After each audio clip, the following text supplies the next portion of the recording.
Hey, it's Nancy from Nancy Chu Homes. I'm a realtor here in northern New Jersey, and in my 18 years in the business, I have sold over $500 million in real estate. In August last year, we had a big lawsuit, and because of the lawsuit, one of the things that's happened is we have decoupled commissions, right? So sellers are now paying for their seller's agent, buyers are now paying for their buyer's agent. Well, the interesting thing that sort of, come out of this lawsuit is there's been a emergence of a push that a lot of brokerages are making towards what we call pocket listings or private listings.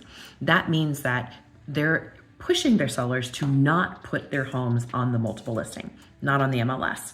Now, the MLS is a database of homes for sale that are shared by all the real estate industry, okay, so that we can see each other's listings, that we can co-broke and best serve all of our clients, both buyers and sellers. The MLS allows for a really efficient feed of homes into all the listing aggregators like Redfin, Zillow, Trulia, Realtor, Homes.com, and also all the brokerage websites. So this is important because it gathers all the data in one place, and it really helps sellers and seller's agent in pricing homes. It also helps buyers and buyer's agent figure out what kind of offers they should be making on homes. But also, most importantly, it gathers all the sales data for use for the best informed appraisal experiences. Appraisers use this data too. So why is this a thing? Well, it's a thing because according to Zillow, they did a survey and 97% of agents say that they believe that it is important for everyone to have access to all listings. 91% of buyers say that they want access to all listings for free. But what you've got now are some brokerages are actually coaching their agents towards exclusive listings. Now, what does this mean? Well, it benefits their own pocketbook because it allows them to double end the transaction. In this case, it's called dual agency. They represent both sides, the buyer and the seller, right? Some states allow dual agency, some states don't. New Jersey happens to be a dual agency okay state. Now, what is the impact of this? Well, if brokerages start to do this and start to basically, put cages around their listings and don't co-broke, then it's going to cause other brokerages to start doing the same. And before you know it, all the brokerages are hoarding their listings and it's not going into the multiple listing, and buyers don't have access in one place, aggregated all of the homes that are for sale. This is really challenging. And I think it becomes really hard for buyers to have a really strong, comprehensive view of the market.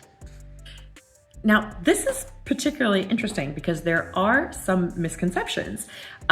So there was an agent trends survey done by ZG Population Science, and this is so strange. They talked to 1,000 agents, right, and asked them what their conceptions were about this. I'm going to give them to you. 61% of them believe that off-market listings benefit buyers. 64% believe that off-market listings benefit sellers, and 64% also believe that it benefits agents. Now, 56% believe that off-market sales increase the sale price of the home, okay?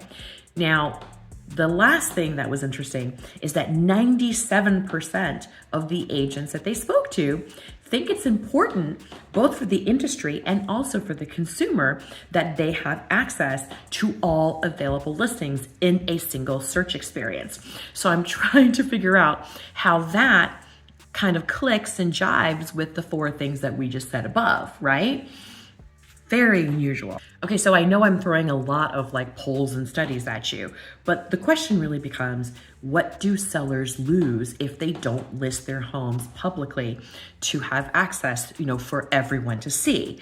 Well, so there was a recent United States Harris poll, and sellers say that they want their homes to be seen by the largest pool of potential buyers to get the highest price in the shortest amount of time. Those are three things that are super important to them. Well, private listings or pocket listings basically work against all three factors by limiting the home's exposure on the open market.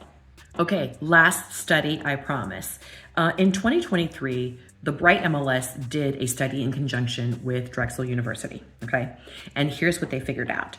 They figured out that sellers who did not market their homes in the MLS left $1 billion on the table between 2023 and 2024 and took longer to sell. Okay, so for an example, California, they left almost $30,000 on the table. New York, they left almost $14,000 on the table.